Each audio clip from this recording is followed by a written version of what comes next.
අපි සටන දේශපාලන සාකච්ඡාව සමග ඉන්නේ පශ්චාත් කොවිඩ් සමයේ සමාජ බලගැන්වීමේලා දේශපාලන පක්ෂවල කාර්යභාරය තමයි අපේ මාතෘකාව බවට පත් වෙන්නේ. මේ වෙනකොට පශ්චාත් කොවිඩ් සමය කියන එක සහ මැතිවරණයක් පිළිබඳ සූදානමක් තියෙන සමයක් කියන දෙකම එකට කලවම් කරලා ගත්තා කියලා කිසි වරදක් සිද්ධ වෙන්නේ නැහැ. මොකද මේ දෙකම තියෙනවා සහ මේ රටේ මිනිස්සු විදිහට අපිට බලන්න පුළුවන් මොන පක්ෂයේද අපිට වැඩිපුරම ආදර්ශවත් විදිහට මේ කැම්පේන් එක කරන්න කියලා. ඒකත් ඕනනම් ඡන්දෙට පොඩි නිර්ණායකයෙක් විදිහට පාවිච්චි කරන්නත් පුළුවන්. ඒකත් මතක් කරමින් අපේ සභාව විවෘත කරනවා මාධ්‍යවේදීන් ඊට තියෙනවා කැමති කෙනෙක් කැමති විදිහට පැනලා ප්‍රශ්නයක් අහන්නයි තියෙන්නේ. අපි මේ කවුද රහුමන් හිටපු මන්ත්‍රීතුමාගෙන් අපි මෙහෙම චෝදනාවක් කරගෙන තමයි මේ ප්‍රශ්න අහන්නේ. මම මොකද මේ මට දකින්න දේ තමයි මේ අපි සාමාන්‍ය මිනිස්සු එක්කනේ ඉන්නේ. එතකොට අපිට මේ ඇහෙන ඒවා තමයි අපි මේ ගෙනල්ලා කියන්නේ. දැන් මම ඉස්සෙල්ලත් ඔබතුමාට මේ යොමු කරා. දැන් මෙතන කතාවේදී කිව්වා නිලධාරීන් කියනවා එක කාණ්ඩයක් කියනවා මේක දේශපාලඥයන්ගේ වැරද්ද කියලා. දැන් මෙතුමාගේ සිද්ධියේදීත් දැන් කියනවා මෙතුමා හරි කියලා කොමසාරි සෙව්ව ලියුමත් කියනවා ඒක වැරදි කියනවා. හැබැයි අවසානයේ මේවා එක එක්කෙනා තමන්ට ඕන විදිහට කරගෙන යනවා. ඒ කියන්නේ වැරද්ද කරන එක්කෙනාට විරුද්ධව නීතියට ගිහිල්ලා මේවා නිවැරදි ඔබලා අපේ නියෝජිතයෝනේ ජනතා නියෝජිත. ඔයගොල්ලන්ගේ යුතුයකමක් තියෙනවා වැරද්දක් වෙනවා. දැන් අපි උදාහරණයක් ගන්නවා. මේක පෞද්ගලිකව ගන්න එපා. මම මෙතුමා වැරද්දක් නම් කරන්නේ ඔබතුමාලාට වගකීමක් තියෙනවා. උසාවියකට ගිහිල්ලා මේක ඔප්පු කළා ඒ වැරද්ද නිවැරදි කරන්න. ආයි එතකොට කවුරුත් වැරද්දක් කරන්නේ. දැන් CSN නාලිකාව ගත්තොත් මේක නවත්තලා තිබ්බා. දැන් ඊයේ පෙරේදා අමාත්‍ය ශෙල් ලේකම්තුමත් එක්ක එකමතික වෙනවා ඉවර වෙනවා. එතකොට ඒ නිලධාරීන්ට විරුද්ධව ඒ කියන්නේ එහෙනම් එදා ඒ වැරද්ද කර නිලධාරියාට දඬුවම් කරන්න ඕනේ. එහෙම නැත්නම් අද එක්කෙනා වැරදි නම් අද එක්කෙනාට ඒක. හැබැයි මේ කිසි දෙයක් වෙන්නේ නැහැ. ඔබලා පාර්ලිමේන්තුවේ ඔබලට වාහන පර්මිට් හම්බ වෙනවා. ඔබලා පඩි ගන්නවා. ඔබලා සතුටු වෙනවා. හැබැයි රටේ ජනතාව හැමදාම දුක් වෙනවා. අඩුම ගානේ මේ ක්‍රමය නිවැරදි කරන්න විරුද්ධ පක්ෂයේ ඉන්න පුද්ගලයෝ ඇටිය. දැන් බලන්න ඔබතුමාලා දැන් මෙතුමා සටන් කරනවා තමන්ගේ හයිය ගන්න. ඔබතුමාලා මොකද කරේ? ජනාධිපති දින්න ගමන් ඔබතුමාලාට අර ජනතා දුන්න බලය ඔක්කොම දීලා ඔයගොල්ලෝ කරන්න කියලා ගියා. එතකොට ඔබලා නිවැරදිද? ඔබලාගේ ජනතාව වෙනුවෙන් පෙනී හිටලා නැහැ. මෙතුමා වයින්නවා. බලන්න හිතන්න ඕන දේවල්. මේක තමයි අපි කතා කරන විරුද්ධ පක්ෂයේ ප්‍රශ්නේ.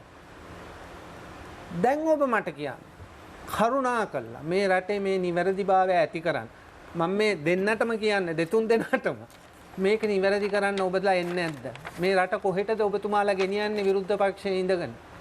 මොකද අපි දකිනවා ඉස්සෙල්ලා හිටපු විරුද්ධ පක්ෂය මේට වැඩිය දහස් ගුණයක් හොඳයි. ඔබලා හිතනකොට ඒගොල්ලෝ ඒව නවත්තලා. මේ රටේ ජනතාව වෙනුවෙන් කියන්නේ ඔබලා මොනවද කළා කියලා? නෑ සංජි මෙහෙමයි මම ඒක තමයි මම කිව්වේ මගේ අර කලින් ඔබතුමා ආපු ප්‍රශ්නේදී දැන් විශේෂයෙන්ම දැන් මේ කොවිඩ් වසංගතයේ තත්ත්වයක් එක්කම රටේ තියෙන අධිකරණ පද්ධතිය ඔය සියලු ආයතන යම්කිසි ප්‍රමාණයකට ඒවා අක්‍රිය වෙලා තිබුණා. අපි දන්නවා මාසයකමාරක් කාලයක් තිස්සේ විශේෂයෙන්ම මේ දැන් මැතිවරණ සම්බන්ධව මම කෙටි කළා මං ඉල්ලීම් දෙකක් කරන්න. මේ තුන් දෙනාටම එකක් CSN ගනුදෙනුව ගැන කිව්වා. ඒකේ එයා වැරදි නම් එයා මෙයා වැරදි නම් මෙයා වැරදි කළා ඔප්පු කරලා ඒ නිලධාරීන්ට විරුද්ධව කටයුතු කරනවා. දැන් මේ නගරාධිපතිතුමා ඉන්න ඔබලා හොඳට යාළුකම් අමතක කළා මෙයා වැරද්දක් කළා තියෙනවා මේක ආයි නොවෙන්න නීතිය ඉදිරියට ගිහිල්ලා ඒව නිවැරදි කරනවා. අනිවාර්යයෙන්. ඔය දෙක අනිවාර්යයෙන්. සංජය මට පුංචි වැඩිවීමක් කරන්න ඔබතුමා දැන් CSN නාලිකාවේ ප්‍රශ්න ගැන කීපවතාවක් මෙතන මතු කරා. ඒකෙදිද ඔබතුමා දන්නවා දැන් මේ ආණ්ඩුව බලයට ඇවිලාට පස්සේ ඉන්න අමාත්‍යාංශ ලේකම්වරයා තමයි මේ නඩුව සමතයකට පත් කරන්න එකඟත්වයකට ගිහිල්ලා තියෙන්නේ. ඒක පැහැදිලිවම දේශපාලන අධිකාරියේ ඌමනාවක් අද ඒ අමාත්‍යාංශ ලේකම්වරයා ඒ නඩුව සමතයකට පත් කරගත්තේ. ඇයි එහෙම චෝදනා කරන්නේ? එතුමා ඒක සමතයකට එන්නේ ඉස්සෙල්ලා එක්කෙනා වැරද්දක් කරා තිබ්බද කියලා දන්නේ නැහැ. මට සමහරවිට මේ මාතෘකාවට එන්න කලින් මට පුංචි කාරණාවක් තියෙනවා. ඔබ අහපු ප්‍රශ්නෙම දිගුවක් විදියට. නලින් ජයතිස්ස මන්ත්‍රීතුමා දැන් එතකොට මේ අපි සංජීව මතු කරන කතාවනේ ඉස්සර විපක්ෂයේ මීටර හයියයි කියන එක. ඔබතුමාලා ඉස්සර විපක්ෂ දාණ්ඩුවේද? අපි විපක්ෂේ. එතකොට සංජීව ඉස්සර විපක්ෂය කියලා කියනකොට මේ මහත්තුරු කොහෙද දැනෙන්නේ? අර හොඳයි කියන පැත්තටද නරක කියන පැත්තටද? මේගොල්ලන්ව මන් දාලා තියෙන්නේ හොඳයි කියලා. මොකද අදටත් මේගොල්ලන්ට දොස් කියනවා මේගොල්ලෝ තමයි ආණ්ඩුවේ ගිහිල්ලා මිනිස්සුන්ව හිරේ දාන්න හැදුවේ කියලා. මං අදත් දැක්කා අර සේනාධිපති මහත්තයාගේ මේවයකේදී මේ ජනතා විමුක්තිපුරේ නායකයා තමයි ගිහිල්ලා මෙයාව හිරේට දාන්න ගෝඨාභය මහත්තයා හිරේට දාන්න කිව්වේ. මට විපක්ෂය නිවැරදි කරගන්න ඕන එකයි මම ඒක ඇහුවේ. ඒ කාලේ මහ බැංකුවේ බැඳුම් කර වංචාව ආවහම හම්බන්තොට වරාය විකුණනකොට කොළඹ නැගෙනහිර ජැටි විකුණන හදනකොට ඔය නඩු වලට අපි කරන්න පුළුවන් හැමදේම කරා. නෑ දැන් නම් හැබැයි ඔබලා ආණ්ඩුවේ වගේ. ඒකයි මම මේ කියන්නේ. මට අන්න ඒක පැහැදිලි කරන්න. හරි ඔබතුමාගේ අවස්ථාව ප්‍රශ්නේ නෑ එතුමන්ලා ඇවිල්ලා මේ අපේ ආණ්ඩුවේ යහපාලන ආණ්ඩුවේ යම් සාධනීය දේවල් විශේෂයෙන්ම මේ කොමිෂන් සභාව වගේ ගේනකොට අපිට සහයෝගය දීලා තිබෙනවා. ඒත් අපි දැක්ක ඒ හිටපු විපක්ෂය සහාය දුන්නේ 2001 ඉස්සෙල්ලාම චන්ද්‍රිකා කුමාරතුමා ඊළඟට 19 වෙනි සංශෝධනය ඊළඟට අපේ තොරතුරු දැනගැනීමේ පනත ඊළඟට විගණාධිපතිතුමාගේ පනත ඒ වගේ සාධනීය දේවල් ප්‍රජාතන්ත්‍රවාදයේ ශක්තිමත් කිරීම පැත්තෙන් එතුමන්ලා දුන්නා. අනිත් අපි විතරක් නෙමෙයි 19 වෙනි සංශෝධනයට පාර්ලිමේන්තුවේ අනිත් එක දැන් මෙතුමන්ලාගේ විපක්ෂ කාර්යභාරය කරා. අපි කියන්න ඕනේ. ඒ වගේම තමයි අනිත් විපක්ෂයේ ඒ විපක්ෂ කාර්යභාරය විතර නෙමෙයි ඒ කරේ සම්පූර්ණයෙන්ම මේ රට විනාශ කරන කාර්යභාරයක් කරලානේ බලය ගත්තේ. ඉතින් ඒක විපක්ෂ කාර්යභාරයක් නෙමෙයිනේ. ඒක දැන් ඒක අපිට පේනවනේ දැන් අද මේ කොහටද මේ යන්නේ කියන එක. දැන් ඒ බලය ගැනීම තුලම තමයි අද මේ තියෙන තත්ත්වවත් ඒගොල්ලෝ මේවට ආදර්ශමවත් වෙන්නේ නැතුවත් අද ඇඩ ගහන්න බැරි තත්ත්වයක් තියෙනවානේ. දැන් අපිට යහපාලනය කියලා එහෙම නැත්නම් නීතිගරුක සමාජයක් අපි මේ හදන්නේ නීතිගරුක රටක් හදන්නේ කියන ඒවා ඕවා සටන් පාඩ. ඕවා කතා කරන්න හොඳයි. නමුත් ඒවට ඇඩ ගහන්න පුළුවන් මානසිකත්වයක් තියෙන්නත් ඕනේ පාලකයන්ට. දැන් අපිට පේනවා අපි යහපාලනයේදී ඔබතුමා අද අරගෙන බලනකො අපි දැන් මෙතුමන්ලා විශේෂයෙන්ම අද ඉන්න ආණ්ඩුව අපේ මැතිවරණ කොමසාරි ස්වාධීන මැතිවරණ කොමසමට ඉතාම තදබල ලෙස ප්‍රහාර එල්ල කරනවා. ඒකේ ඉන්න නියෝජිතයන්ගේ නම් කීකේ ප්‍රහාර එල්ල කරනවා. ඇයි මේ ආණ්ඩුවට ඕමනා දේ මැතිවරණ කොමිසම ලබා දෙන්නේ නැති හින්දා ආණ්ඩුවට ඕමනා දිනේට ඡන්දේ තියන්න ඔවුන් එකඟ නැති හින්දා ඔවුන්ට ගහනවා ඔවුන් ස්වාධීන නැහැ. දැන් පොලිස් කොමිසම ගැන මුකුත් කතා කරන්නේ නැහැනේ. දැන් පොලිස් කොමිසම මැතිවරණ කොමසාරිස්තුමා ඡන්දේ දිනය දැන් ඒක එලි දක්වලා තියෙද්දි මේ පොලිස් කොමිසම ට්‍රාන්ස්ෆර්ස් දෙනවා ප්‍රොමෝෂන් දෙනවා. දැන් දිගින් දිග අපි දැක්කද අද වෙනකොට මොණරාගල දිස්ත්‍රික්කේ මුළු පොලිස් ස්ථානවම ශෂේන්ද්‍ර රාජපක්ෂ ඕන විදියට OIC ඔක්කොම මාරු කරලා තියෙනවා. මුජිබුර් රහමන් වත්තුමනි දැන් ඔබතුමා මේ මම මේ කියන්න හැදුවේ සමන් මේ පොඩි කාරණයක් පැහැදිලි කරගෙන යමු. දැන් ඔබතුමා කියන්නේ මේ ව්‍යවස්ථා සම්පාදන කාර්යයේදී ඔබතුමාලා ප්‍රශස්ත කාර්යයක් ඉෂ්ට කරා මේ මැතිවරණ කොමිසම වගේ ස්වාධීන කොමිසම් සභා ඇති කළා කියලා කාරණේනේ ඔබතුමා මතු කරන්නේ. මම තේරුම් අරගෙන තියෙන විදිහ හරිනේ.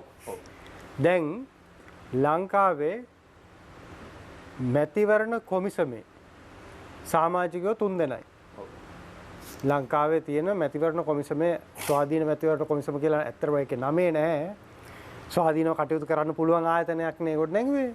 මේකේ සමාජිකයෝ 3 දෙනයි. මේකේ රැස්වීමක් තියන්න ඝනපූර්ණය කීයද? ඒකේ ඝනපූර්ණ හැටියට එන්නේ 3 දෙනාම එකතු වෙනවා. 3 දෙනෙක් ඉන්නවා සමාජිකයෝ. ඔව් 3 දෙනාම. රැස්වීම පවත්තන්න තීන්දුවක් ගන්න නෙමෙයි. රැස්වීමක් පවත්තන්න 3 දෙනාම ඉන්නවා. ඝනපූර්ණය 3යි. එතකොට තීන්දුවක් ගන්නත් 3 දෙනාම ඕන. ඉතින් හොඳ ව්‍යවස්ථාවක් මේ සම්මත කරලා තියෙන්නේ. නෑ අශෝක දැන් ඔබතුමා කියන තර්කේ දැන් මේකේ තියෙන සමහර අඩුපාඩු තියෙනවා. දැන් අපි දැන් මේ හදපු 19 වෙනි සංශෝධනය තුලත් මේක හදපු මේක පිළිබඳ විශේෂඥයෝ පවා පෞගිය දවස්වල ප්‍රකාශයටපත් කරා මේකේ අඩුපාඩු තියෙනවා. ඒ අඩුපාඩු අපි හදා ගන්න ඕනේ. දැන් මම සංකල්පයක් හැටියට ස්වාධීන කොමිෂන් සභාව හා මේ රටේ නීතිය ස්වාධීන වෙන්න ඕනේ. මුජිබුර් රහමන් වත්තුමනි දැන් පාලකයන්ට තියෙන්න ඕනේ. දැන් ඔබතුමාලා මේ ව්‍යවස්ථා සම්පාදන කාර්යනේ පාර්ලිමේන්තු මන්ත්‍රීවරයෙක්ගේ ප්‍රමුඛ කාර්යය ව්‍යවස්ථා සම්පාදන කාර්යය. මේ ව්‍යවස්ථා සම්පාදන කාර්යයේදී අපි නීතියක් හදනවා. දැන් මෙතුමා තර්ක කරා. අපේ ගරු නගරාධිපතිතුමා. මෙතුමා තර්ක කරා මේකේ තියෙන විදිය තමයි මේ අපි මේ නීතිය හදලා තියෙන එකනේ යන්නේ. මේක ඊටාම පැහැදිලි වෙනවා 2018 දී නව අගමැතිවරයෙක් පත් කරපු අවස්ථාවෙත් මේ තර්කය මෙනවා. මොකද මේකේ තියෙන එක තමයි නීතිය. ඒ වෙලාවට නීතිය හදන්න බෑ. ඒකට මේ වගේ ඒවා නීති හදද්දී අපි ව්‍යවස්ථාදායකයේ ඉන්න മന്ത്രിවරු අපි නියෝජිතව හැටියට පත් කරලා යවන අය තමන්ගේ කාර්යය ඉෂ්ට කරන්නේ නැහනේ. 3 දෙනෙක්ව සභාවකට දාලා 3 දෙනාම ඝනපූර්ණයට ඕනයි කියලා කියන එක කල්පනා වුන්නේ නැහැ කියන එක පුදුමයක් නේ, විශ්මයක් නේ. නෑ මම කිව්වේ කල්පනා වුණේ නැහැයි කියන අදහස නෙමෙයි. මම කිව්වේ දැන් මේ සමස්තයක් ඇටියට යම් යම් නීති සම්පදාන කිරීමේදී යම් යම් තැන්වල අඩුපාඩුකම් සිද්ධ වෙලා තියෙනවා, විශේෂයෙන්ම 19 වෙනි සංශෝධනය හිනේම තුල. මම හිතන්නේ ඔය කොමිෂන් සභාවල නෙමෙයි සමහර තැන්වල තිබුණා පෞගේ කාලේ. දැන් මේ මැතිවරණය පිළිබඳව මෙච්චර ගැටුමක්, කියන්නේ මේ තරම් සංකීර්ණ තත්ත්වයක් පතු වෙලා තියෙන වෙලාවක හිතන්න මොන තරම් අභියෝගාත්මක තැනකද අපි ඉන්නේ කියලා රටක් හැටියට. දැන් ඔබතුමා අනිත් පැත්තෙන් බලන්නකෝ දැන් අපි කතා කරනවා මේ නිරෝධාන පනත ගැන. දැන් මේ නිරෝධාන පනත අවුරුදු 100කට වඩා පැරණි පනතක්. දැන් අපි මේ අද ක්‍රියාත්මක වෙන්නේ. ඒතොර දැන් මේ පනත සංශෝධනය හා මේ පනතේ අලුත් නීති රීති ගෙනීම ගැන අපි තවම කවුරුවත් අපි කතා කරලා නැහැ. අපි ඒ ගැන හිතලවත් නැහැ. ඔබතුමා දැන් මම කිව්වේ දැන් මේ කොවිඩ් වසංගතේ ආපු හින්දානේ මේ දැන් මේ පනත ගැනවත් අපි අඩුම ගානේ අදහසක් ඇවිල්ලා මේක සාකච්ඡා කරන්නේ. හැබැයි ඔබලා කලින් මේ ශේෂ්ත්‍රයට හැබැයි ඔබලා වෙන පනතක් ගෙනාව නේද? නිරෝධාන වෙන පනතක් නෑ, නිරෝධාන නෙමෙයි හදිසි අවස්ථාවලටදී. දැන් හැබැයි මම මේකට දෙයක් ඒක සංශෝධන තියෙනවා 1960 දක්වාම සංශෝධන තියෙනවා. මේ ව්‍යවස්ථාවේ මතුවන උද්ගත වන සියලු ප්‍රශ්නවලට උත්තර නැහැ. දැන් 2001 දී මැතිවරණ කොමිසම යෝජනා කරනකොට ඒකේ සමාජිකත්වය 5යි ඝනපූර්ණය 3යි. නමුත් ඔබ මම එකගයි ඔබතුමායි. ඔව් නමුත් ඔබ දන්නවා දැන් 2019 නලින් දැස් මැතිවරණ ඔබතුමා පාර්ලිමේන්තුවේ හිටියා. ඔබතුමා මේකට පක්ෂව ඡන්ද දුන්නා. නෑ. ඒ කියන්නේ 19 වෙනි සංශෝධනය ගේනකොට අපි කවුරුත් පාර්ලිමේන්තුවේ හිටියේ නෑ. අපිට කලින් පාර්ලිමේන්තුවේ ඔබ දන්නවා දින 100 පාර්ලිමේන්තුවේනේ 19 සම්මත කළේ. දින 100 දින 100දී හරි. දින 100 මේ ආණ්ඩුව ආදෝ පාර්ශවයේ හිටිය 42යි. සමාන. ඔව්. එතකොට මම ඔබතුමා එකයි. ඔබතුමා පුද්ගලිකව හිටියේ නෑ. හැබැයි ජනතා විමුක්ති පෙරමුණ පක්ෂයක් හැටියට හිටියා. පක්ෂයක් හැටියට හිටියා. ඒක හරි. ඒ පක්ෂය මේකට එකඟව ඡන්දය දුන්නා. හැබැයි මතක තියාගන්න දැන් මම කියන්නේ ඒ තාක්ෂණික අඩුපාඩුව පිළිගන්න අතරේ මේ සැරේ මේ සාකච්ඡාව එනකම් ඔය ඝනපූර්ණ ප්‍රශ්නයක් උන්නේ නැහැ. 2018 පළාත් පාලන මැතිවරණය තියන්න ඔය ඝනපූර්ණ ප්‍රශ්නයක් උනේ නැහැ. නේද? දැන් මේ සැරේ තමයි ඔය ප්‍රශ්නේ ආවේ. හරිද? එතකොට එහෙමනම් අපි ඒකට උත්තරයක් හොයමු. නෑ නලින් ජයසමතුමනි. නෑ මේක පැහැදිලි කරගෙන යන්න ඕන. දැන් ඔබතුමා කියන්නේ මේක සාකච්ඡාවට ආවේ නෑ කියලා. මැතිවරණ කොමිසම මේ ප්‍රශ්නය ගේනවා සභාවට. ඒගොල්ලෝ සාකච්ඡාවට ගේනවා. ගෙනල්ලා ඔවුන්ගේ වෙබ් අඩවිය අද ගිහිල්ලා බලන්න. ඔවුන්ගේ වෙබ් අඩවිය ඔවුන් ලිපියක් පළ කරනවා. මේක ගැටලුවක්. ඔවුන් මේක කැබිනට් සංදේශයක් දක්වා ගෙනියන. හැබැයි ඔවුන් කියන්නේ ව්‍යවස්ථාදායකයන් මේ නීතිය සංශෝධනය කරන්නට ප්‍රමාණවත් උනන්දුවක් දැක්ුවේ නැහැ කියලා. හරි. මේක ඔවුන්ගේ වෙබ් අඩවියේ තියෙනවා. ඒ කියන්නේ මෙහෙමයි. ඒක මම කියන්නේ තාක්ෂණික අඩුපාඩුවක් හැටියට අපි වහාම නිවැරදි කරන්නට ඕන. හැබැයි ස්තුතියි. ඒකෙන් අදහස් වෙන්නේ නැහැ අර බේසමත් එක්කම දරුවා විසික් කරන්න ඕන කියලා. හරි. දැන් මේ සමහරට ඔබ සත්භාවයෙන් කියන තර්කය තව කෙනෙක් ගන්න පුළුවන් නෑ. එහෙනම් මැතිවරණ කොමිසම ඕනේ නෑ කියලා. ඒකෙන් අදහස් වෙන්නේ නෑ. අපි ඝනපූර්ණය 3 තියාගෙන අපි 5 දෙනෙක් දක්වා වැඩි කරමු. මගේ හරයාත්මක තර්කය තියෙන්නේ වෛද්‍ය නලින්ද ජයසිංහ මැතිතුමනි. මගේ හරයාත්මක තර්කය ව්‍යවස්ථාදායක හැටියට පාර්ලිමේන්තු මන්ත්‍රීවරු හැටියට තියෙන කාර්ය ඉෂ්ට කරන්නට අපිට මීට වඩා ලොකු බරක් යොදන්න වෙනවයි කියන්නේ. අනිවාර්යෙන් ඒ විතරක් නෙමෙයි විශේෂයෙන්ම මේ ව්‍යවස්ථා සංශෝධන ක්‍රියාවලියේදී ඔබ දන්නවා දැන් 19 වෙනි සංශෝධනය වුණා. මුල් කෙටුම්පතෙන් කොතරම් දුර ගිහිලාද ඒක සම්මත වුණේ.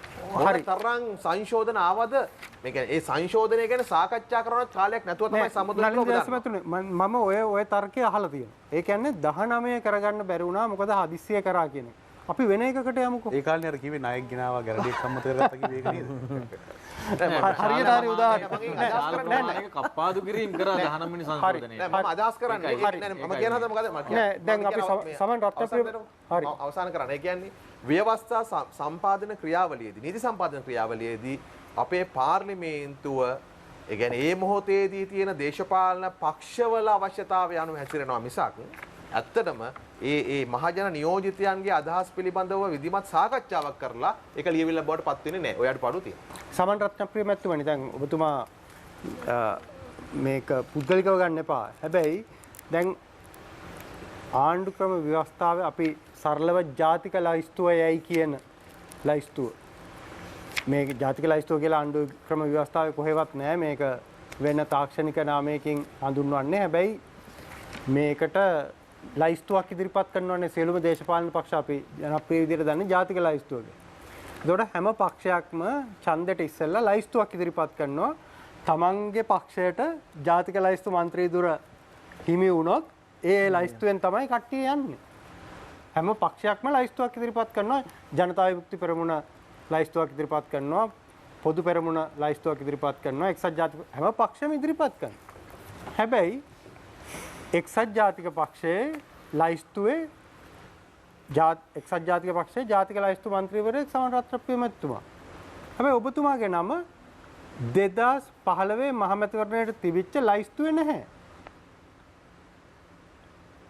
කියන්නේ මම ඡන්දයක් දෙනකොට කිසියම් පක්ෂයකට හෝ ස්වාධීන කණ්ඩායමකට මම වර්ග දෙකකට ඡන්දය දෙනවා. එකක් මගේ දිස්ත්‍රික්කයෙන් മന്ത്രിවරයෙක් තෝරගන්න. දෙක ජාතික ලයිස්තුවෙන් ඉදිරිපත් කරලා තියෙන ලයිස්තුවෙන් මම ඡන්දය දෙන පක්ෂයෙන් නැත්නම් ස්වාධීන කණ්ඩායමෙන් ජාතික ලයිස්තුවෙන් ඉඩක් ගන්න. එතන මේකේ තියෙනව නේද බරපතල ප්‍රජාතන්ත්‍රවාදය පිළිබඳ ගැටලුවක්. මෙහෙමයි ඇත්තටම ඔබට එම මතයක් තියෙන්න පුළුවන්. ওই මතයම දරන තව කණ්ඩායමක් ඉන්න පුළුවන්. නමුත් මට ඒකට යම් සාධනීය කාරණා කීපයකුත් තියෙනවා ඉදිරිපත් කරන්න.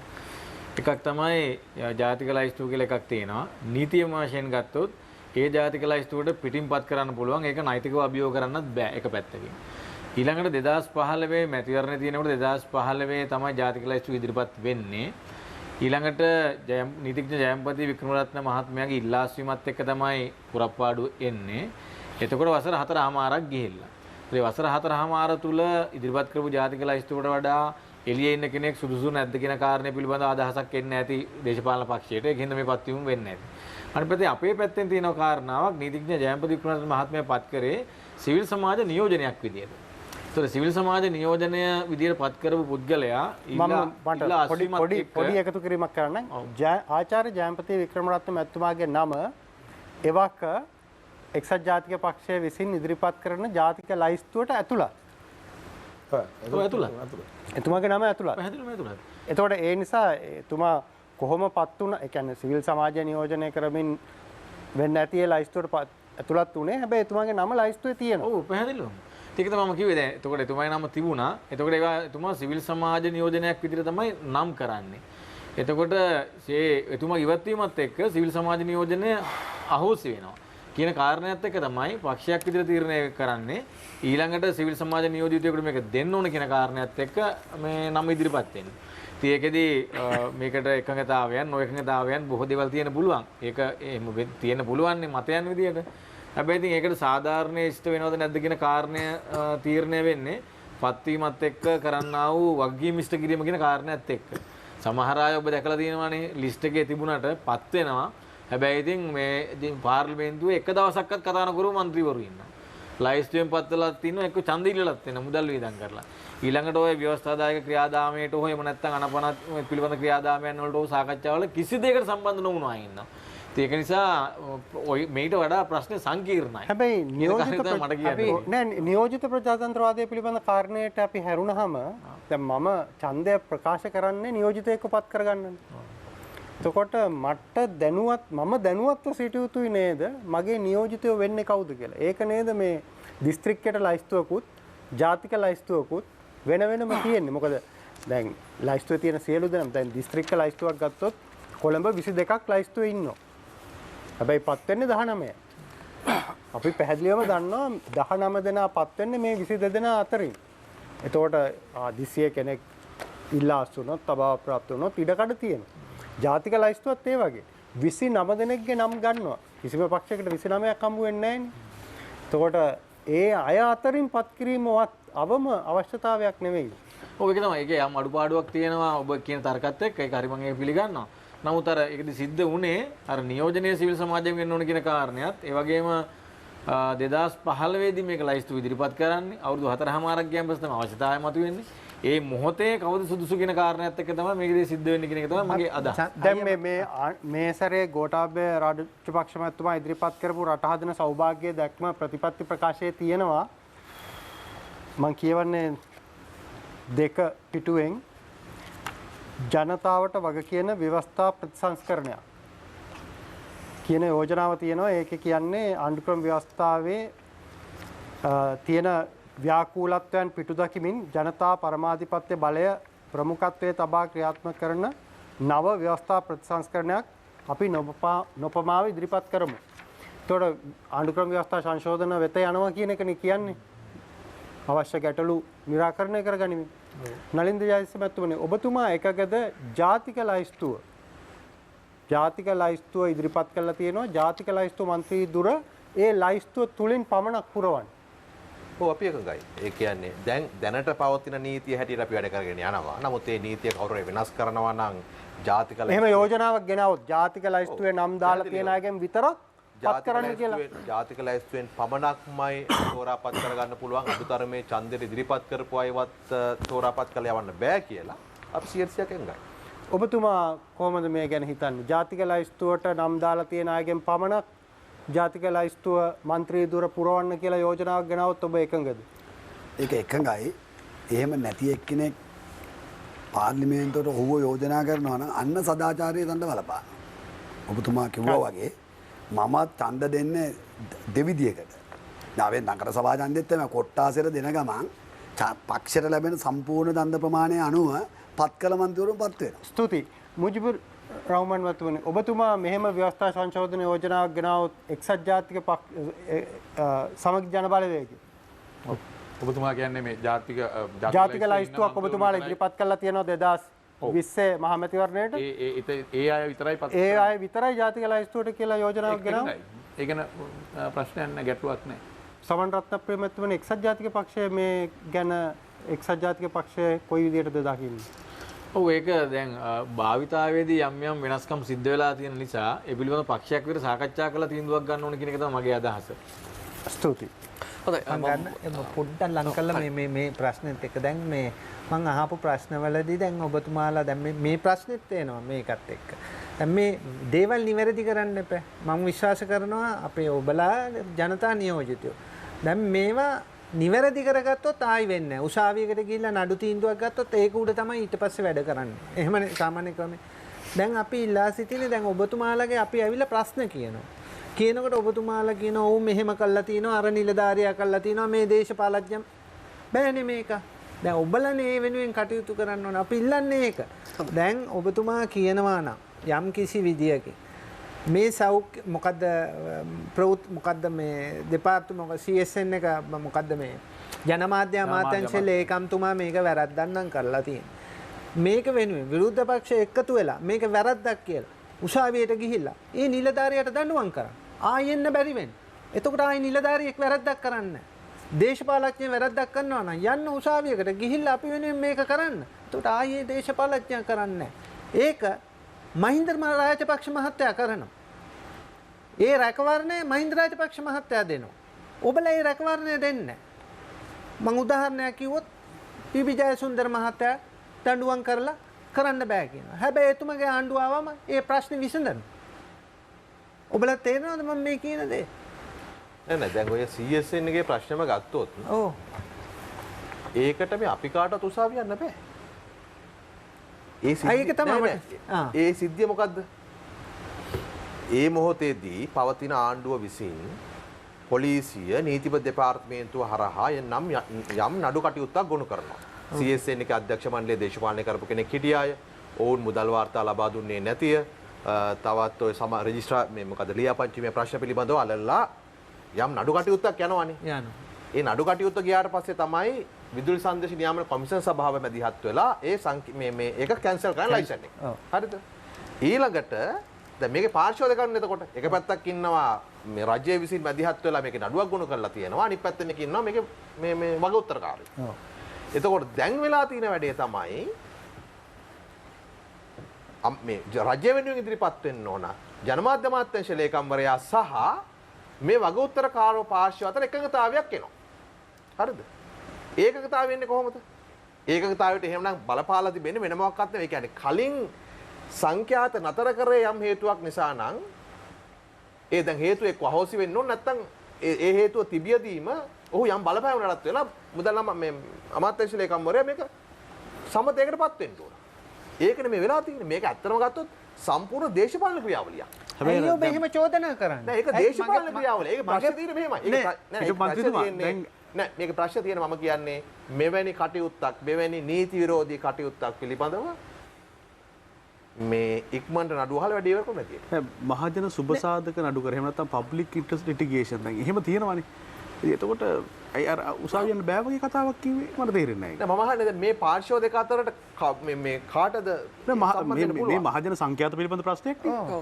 දැන් ඒ වගේ තැනකදී ඕනෑම පාර්ශවයකට මේකට ඒ මහජන දේපලක් සම්බන්ධයෙන් මැදිහත් වෙන්න පුළුවන් නේ. ඒකට පාර්ශවකරුවක් වෙන්න ඕනේ නැහැ නේ නඩුවේ. මම හිත ඒ කියන්නේ මෙහෙමනේ මේ පාර්ශ්ව දෙක අතර එකඟතාවයක් ආවට පස්සේදී නේද?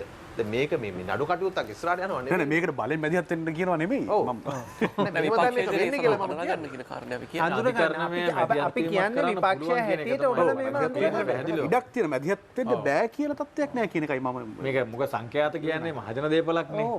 මේ මහජන දේපල අවභාවිතා කිරීම කියන කාරණේදී ජනතාව විදිහට මැදිහත් වීමක් කරන්න පුළුවන්.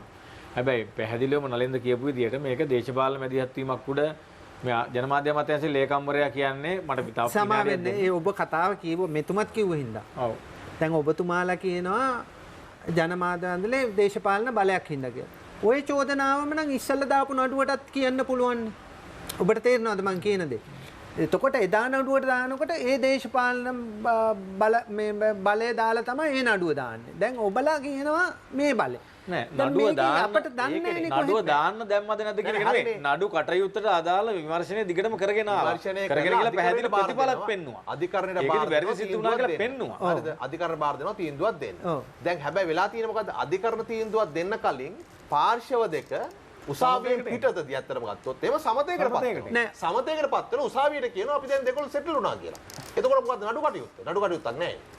එතකොට ඒ නිලධාරියට විරුද්ධව කටයුතු කරන්න බැයිද? පැහැදිලිවම පුළුවන්. මේ ඉල්ලාස් පැමිණිල්ල ඉල්ලාස් කරගත්තෝ සමතයකට පත් වෙන නිලධාරියා වෙනුවෙන් කටයුතු කරන්න පුළුවන්. ඔහුට විරුද්ධව. ඒක තමයි මම අහන්නේ. එතකොට ආයේ එහෙම කරන්නේ නැහැ එහෙම. වැරද්දා. මේක සමතයකට පත් වෙලා තියෙන්නේ ජනමාධ්‍ය අමාත්‍යාංශයයි ඒ වගේම ටෙලිකොමියුනිකේෂන් රෙගියුලේෂන් කොමිෂන් එකත් මේකට එකඟ වෙලා තියෙනවා. ඔව්. නෑ TRC එක එකඟ වෙන්න දෙක එකඟුණාට පස්සේ ඒ කියන්නේ TRC එකනේ ලයිසන්ස් ඉෂුව කරන්නේ. ඒතර දැන් මේකේ ලයිසන් එක නවත්තපු ප්‍රශ්නයක් නෑ පළනගුණේ. ඒ කියන්නේ 2016 දී මේගොල්ලන්ට දීපු ලයිසන් එක නවත්තනවා. ඒක වැරදි කියලා කියන්නේ. ඔව් ඒක තමයි. ඒක වැරදි කියලා නෙමෙයි. ඒ වැරදි කියලා නෙමෙයි මේ වෙන්නේ. ඔබලා නවත්තපු එක වැරදි කියන හින්දානේ මේක සමතෙකට එන්නේ. නෑ. මම එහෙමයි කියන්නේ. නවත්තපු එක වැරදි කියලා නෙමෙයි. මේ පාර්ශ්වය දෙකම ඔබ මෙතුමා කිව්වා වගේ උසාවියෙන් එළියේ යම් එකඟත්වයකට ඇවිල්ලා උසාවියකට කියලා කියනවා මේක අපි දෙගොල්ලෝ බේරුම් කරගන්නම් කියලා. ඉතින් ඒක වංක සහයෝගය. ඒක තමයි. ඒක ඇත්තටම ඔබතුමා කියන ප්‍රශ්නයක් තියෙනවා. ඔබතුමා කියන්නේ ලේකම්වරයාගේ ජනාධිපතිවරයාගේ පත්වීම. ඔබතුමා මට කියන්න එපා මෙතන ප්‍රශ්නයක් තියෙනවා කියලා. අපි වෙන්නේ මේ ප්‍රශ්නේ निराකරණය කරලා දෙන්න මේ එකඟත්වය ගැන ගැටලුවක් තියෙනවා. මේ නිලධාරී දේශපාලන එකඟත්වය. ඒක ප්‍රශ්න කරන්න අපි. ඒක රටේ මිනිස්සු ප්‍රශ්න කරනවා. ඒක විවාදයක්. ඒක රටේ නීතිය පැත්තෙන් ප්‍රශ්නයක් තියෙනවා. ඒක ඇත්තටම මම නම් හිතන්නේ මේක යම් පාර්ශ්වයකට මේකට මැදිහත් වෙන්න මේකේ ඉඩකඩ තියෙනවා කියලා මම හිතනවා. ඇත්තටම මේ මොකද මේකේ අවසාන අයිතිය තියෙන ජනතාවටනේ.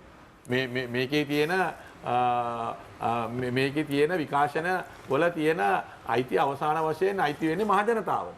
එතකොට මේකට යම් පාර්ශ්වයක් මේ ගත්ත තීන්දුව වැරදි කියලා යම් පාර්ශ්වයකට ඉස්සරහට යන්න පුළුවන් හැකියාව තියෙනවා. හොඳයි මම කැමති මේ මාතෘකාවට නැවතත් එන්න මේ පශ්චාත් කොවිඩ් සමයේ සමාජ බලගැන්වීම ඉල්ලහ දේශපාලන පක්ෂවල කාර්යභාරයෙන් තියෙන්නේ. එතකොට දැන් අපි දැක්ක పూర్ව කොවිඩ් සමය කියන්නේ මේක පැතිරෙමින් තිබුණු කාල සීමාවෙදී අග්‍රාමාත්‍යවරයා මේ පාර්ලිමේන්තුවේ හිටපු මන්ත්‍රීවරුන්ට ආරාධනා කරනවා පැමිණෙන්න මේ සඳහා යෝජනා ඉදිරිපත් කරන්න කියලා. පොදුමාල ලිපියක් යොමු කරලා යන්නේ නැහැ. එතකොට දැන් මගේ ප්‍රශ්නය මේ ඔතුමාලා කිව්වා දැන් විපක්ෂයක් දෙයට සහාය දුන්නා සමහර කාරණා සම්බන්ධයෙන් යම් තීන්දුව తీරන ගත්තා කියලා. ආණ්ඩු පක්ෂයට ඔබතුමාලාගේ යෝජනා කීයක් යවලා තියෙනවද මේ සත්‍ය සම්බන්ධයෙන් සමගි ජන බලවේගයේ? සමගි ජන බලවේගයේ හැටියට මම හිතන්නේ මේකේ පළවෙනි මේ ඒ කැඳවපු පළවෙනි සාකච්ඡාවට සහභාගී වුණා. මම කියන්නේ අර පාර්ලිමේන්තු සාකච්ඡාවට සහභාගී වුණා. විශේෂයෙන්ම එතකොට සමගි බලවේගයේ නායකතුමා හැටියට සජිත් ප්‍රේමදාස මැතිතුමා ඒ සාකච්ඡාවලදී ආණ්ඩුවේ මේ තියෙන වසංගතය වෙනුවෙන් ගත යුතු පියවරවල් හා වැළැක්වීමට ගත යුතු පියවරවල් අනිත් පැත්තෙන් ජනතාවට ලබා දිය යුතු සඳහා යම් ලියවිල්ලක් බාර දුන්නා මේ රජයට. ඒ ලියවිල්ල සඳහා යහපත් ප්‍රතිචාර ලැබිලා තිබ්බද? ඒවා ක්‍රියාත්මක වෙලා තිබුණාද? අපිට දැනගන්න තිබෙන දේවල් හැටියට නම් ඒකේ තිබුණු දේවල් ක්‍රියාත්මක වුණේ නැහැ. විශේෂයෙන්ම දැන් අපි යෝජනා කරා රුපියල් 5000 ප්‍රමාණවත් නැහැ. ඔක රුපියල් 20000වත් අඩුම ගානේ 20000ක් දෙන්නේ කොහොමද? කියන එක 20000ක් දෙන්නේ කොහොමද මන්ත්‍රීතුමා? දෙන්නේ කොහොමද කියන එක දැන් ආණ්ඩුවේ පැත්තේ තියෙන ප්‍රශ්නයන්නේ මොකද? ආණ්ඩුව මේ බලයට එනකොටම කිව්වනේ මුදල් හොයාගන්න පුළුවන් ක්‍රම දන්නවයි කියලා. නෑ මම කියන්නේ ඔබතුමාලා මේ යෝජනාව කරන්නේ 5000ක් දෙන්න අපි යෝජනා කරේ විශේෂයෙන්ම රුපියල් 5000ක් කියලා කියන්නේ දැන් අපි බැලුව ජනසංඛ්‍යාන දෙපාර්තමේන්තුව අනුව පවුලේ 4 දෙනෙක් ඉන්න පවුලකට අඩුම ගානේ මාසෙකට රුපියල් 20000ක් ඕන. ඒක රුපියල් 20000 කියලා කියන්නේ අපි ගත්ත තීන්දුවක් නෙමෙයි. ඕක ජනසංඛ්‍යාන දෙපාර්තමේන්තුව විසින් නිර්දේශ කරපු එක. එතකොට ඒ නිර්දේශය තමයි අපි ඉදිරිපත් කරේ මේ මාස දෙකක කාලයට අඩුම ගානේ පවුලකට, ඒ කියන්නේ 4 දෙනෙක් ඉන්න පවුලකට රුපියල් 20000ක් ලබා දෙන්න කියන එක. අපි ඒක එකපාරටම ලබා දෙන්න කිව්වෙත් නෑ. අපි කිව්වේ ඒක අධීර වශයෙන් හරි ඕක දෙන්න. මොකද 5000 කියන එක කිසි විටකත් ප්‍රමාණවත් නෑ. අපි බැලුවොත් 5000 කියලා කියන්නේ එක පුද්ගලයෙක්ට දවසකට රුපියල් 160යි වැටෙන්නේ. දවසකට. එතකොට ඒ වගේ දවසකට රුපියල් 160ක් වගේ අද තියෙන තත්ත්වයක් එක්ක අපිට පේනවා ඒක ප්‍රමාණවත් නැහැ කිසි විටකත් පවුලක් නරස් වෙන සමස්තයක් විතර ඔබතුමාලා දුන්න යෝජනා ක්‍රියාත්මක කළ නැහැ කියලා ඒක එහෙම අපිට තේරෙන විදියට නම් මොකවත් ක්‍රියාත්මක වුණේ නැහැ ආණ්ඩුවේ පැත්තෙන්. මම කැමතියි එක්සත් ජාතික පක්ෂය එහෙම යෝජනා කරාද? ඒ යෝජනා සම්බන්ධයෙන් ආණ්ඩුවේ ප්‍රතිචාරය කුමක්ද කියන එක. ඔව් ඇත්තටම අගමැතිවරයා කැඳවපු සාකච්ඡාවලදීත් ඒ වගේම ජනාධිපතිවරයා කැඳවපු සාකච්ඡාවලදීත් හැම සාකච්ඡාවකටම පළමුව සහභාගී වුණා. සහභාගී වෙලා යෝජනා දුන්නා. නමුත් ඊට පස්සේ ওই එක අවස්ථාවක කැඳවුවම එතකොට විපක්ෂය විසින් මතු කරපු කාරණයක් තමයි ඒ කැඳවන්න පෙර අවස්ථාවලදී දැන් මේකට අදාළ නෛතික ක්‍රියාදාමයන් තියෙනවා නම් ඒවා වෙනස් කරන්න නියමානුකූලව සහයෝගය ගන්න පාර්ලිමේන්තුව කැඳවන්න කියන ඉල්ලීම දිගින් දිගටම කරා. එතකොට ඒකට කිසිම අහුම්කන් දීමක් ආණ්ඩුවෙන් සිද්ධ වුණේ නැහැ. ඒතකොට නිකන් මේ වංචනිකව මේ තත්ත්වයට අනුව කටයුතු කරන වගේ එකක් තමයි විපක්ෂය දැක්කේ. ඇත්තට මේක සාධාරණයි. ඒක නිසා තමයි නේ නිකන් බොරු පක්ෂ මේ විදියට මේ කරන සාකච්ඡා දිගටම තේරුමක් නැහැ කියන කාරණේ උඩ ලිපියක් නිකුත් කරේ මේකට සහභාගී වෙන්නේ නැහැ කියලා. ඉතින් සහභාගී වෙන්නේ නැහැ කියන ගත තීන්දුවක් සාධාරණයි. හැබැයි ඊට පස්සෙත් පක්ෂ නායකයා විදියට පක්ෂයේ සමාජිකයෝ කොරෝනා වලට අදාළ තත්ත්වය විග්‍රහ කරමින් විශේෂයෙන්ම මේ රෝග පරීක්ෂණ නොකිරීම පිළිබඳ තත්ත්වයන් විග්‍රහ කරමින් ජනමාධ්‍ය නිවේදන හරහා රටට ප්‍රකාශනයකුත් කරා ලෝකයට ප්‍රකාශනයකුත් කරා. ඒක මම හිතන්නේ ඔබේ නාලිකාවෙත් එක අවස්ථාවක ප්‍රශංසාවට භාජනය වුණා. ඊට අගමැතිවරයාගේ මේ මාධ්‍ය නිවේදනයක්. ඉතින් මම හිතන්නේ මේ පැත්තෙන් ඒක මතු කරලා පෙන්නුවා. ඇත්තරම රෝග පරීක්ෂණ නොකිරීම කියන කාරණා හරහා එක පැත්තකින් මේ රෝගීන් වසන් වෙලා ඉන්නවා කියන කාරණේ හරි පැහැදිලිනේ. අපි අවසන් ප්‍රශ්නයක් තියෙනවා. ඒ සියලු දේවල් පෙන්වලා දුන්නේ විපක්ෂයක් විදියට. අවසානයේ පොඩි ප්‍රශ්නයක් අහන්න. එකම එක. තාම ගෙටියෙන් හරි තාම බොහොම කෙටි. එක දැන් මට තියෙන ප්‍රශ්නේ විපක්ෂය කොවිඩ් එකට මුවා වෙලා රටේ මිනිස්සුන්ව අතහැරලා තියෙන්නේ කියලා. මේක අවුරුදු 5ක් විතර ගියොත් ඔබතුමාලා ඔහොමම ඉඳි. කෙටි උත්තරයක් ඔබතුමාලට ෂුවරන්ස් එකක් සහතිකයක් දෙත හැකිද? සවුන්දේ ඉඳන් වැඩේට මේ අද අඟහරුවාදෙන් බදාදා ඉඳන් වැඩේට බහිනවා. මේමනේ දැන් මේ ආණ්ඩුව පත් වෙලා නෑ මම ගොඩාක් කතා අහන්නේ මේ මොකද කෙටි කරන්න කිව්වා. මම බොහොම කෙටියෙන් අහන්නේ. යස්ත නෝද කියන්න තියෙන්නේ. හෙට උදේ ඉඳන් මේකට බහිනවද නැද්ද වැඩේ? දැනට බහැලා ඉන්නේ. හෙට උදේ ඉඳන් මේක වැඩි කරන්න පුළුවන්. කිසි ගැටලුවක් නෑ. හොඳයි අපි මාධ්‍යවේදීන් සඳහා ලබා දුන්න කාල වේලාව අවසන්. අපි විරාමයක් කරගන්නවා.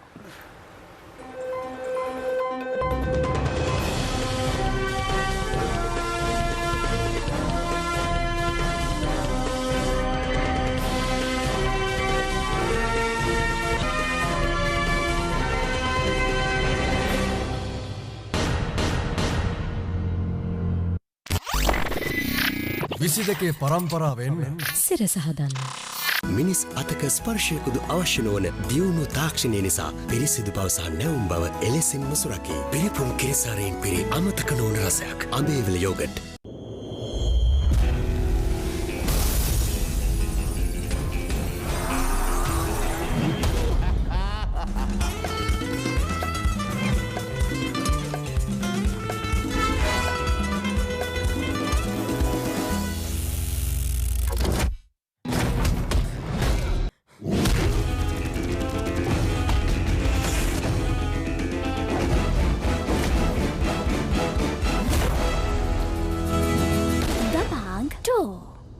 දහවල් 12:30ට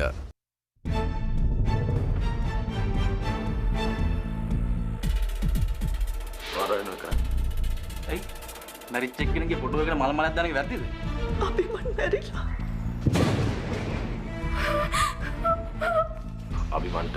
අභිමන්ට මොකද්ද උනේ? ගුණ කතා කරන්නකෝ. අපි මැරිලා කියලා තාම හරියටම දන්නේ නැහැ.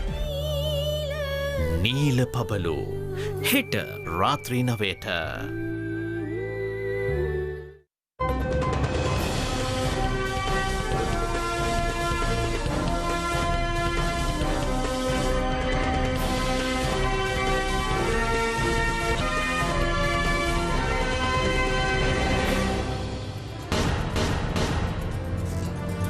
අපි ඉන්නේ සටන අවසන් වටේ හැම ආරාධිතයෙකුටම විනාඩි 4ක කාලයක් ලබා දෙන්න පුළුවන්. අලුතෙන් කරුණු මතු නොකරමු. එහෙම වුණොත් තව සෑහෙන වෙලාවක් අපිට මේ සාකච්ඡාව ඉස්සරහට ගෙනියන්න වෙනවා. ඒ නිසා අවසන් කරන්න ඕන නිසා විනාඩි 4 ඇතුළත මෙතක කතා කරපු කාරණා සම්පින්නනය කරමින් ඔබට පුළුවන් ඔබගේ මතය ජනගත කරන්න. පළමු අවස්ථාව දෙන්නේ සමන්ලාල් ප්‍රනාන්දු මහතාට. මොන තර්ක විතර්ක ගෙනාවත් විශේෂයෙන්ම මේ රටේ රාජ්‍ය නායකයා විදියට දෙවනි වතාවටත් ඔප්පු කරලා වෙන්නවා යම්කිසි කාර්යයක් කිරීමේදී ඒකට පාදක කරගන්න ඕන කරුණට මුල් තැන දෙන්න ඕන කියන එක පැහැදිලිවම එතුමා තේරුම් ගත්තා. මොන යෝජනා දුන්නත් යෝජනා ප්‍රතික්ෂේප වුණාද ප්‍රතික්ෂේප නොවුණද කියන එකට වඩා රටේ මිනිස්සු බලාගෙන හිටියා මේකට විසඳුම මොන ආකාරයෙන්ද දෙන්නේ කියලා.